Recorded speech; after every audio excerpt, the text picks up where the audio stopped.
Let's discuss a question from theory of machine. What is given is you have a cylinder on a flat surface and the number of constraints for the motion of cylinder relative to the flat surface.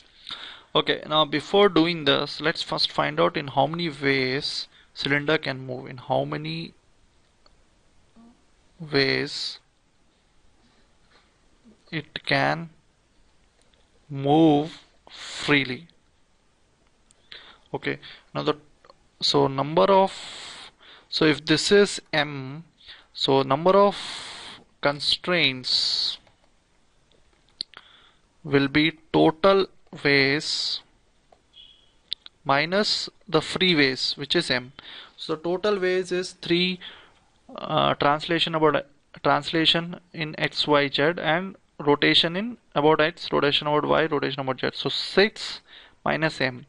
So that is the number of constraints which we are asked. So it can move freely. In x it can move freely. In y it can move freely, right? So in x it can move freely, in y, but in z it can't move, because for z it has to move freely. Then it has to penetrate into the flat surface, which is not allowed. So translation in x allowed, y allowed, z not allowed.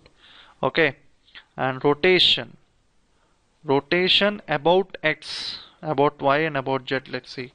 So rotation about x, as rotation about x axis, you can rotate because it will be just freely rolling on the flat surface, so that is allowed.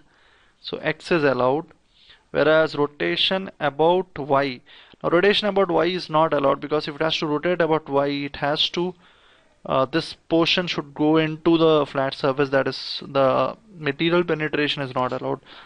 So y is not allowed, rotation about y. Now rotation about z is something which is you're rotating about this, so that is okay, because that way it will be just rotating about this axis. There is no chance of any material penetration into the flat surface, so z is also allowed.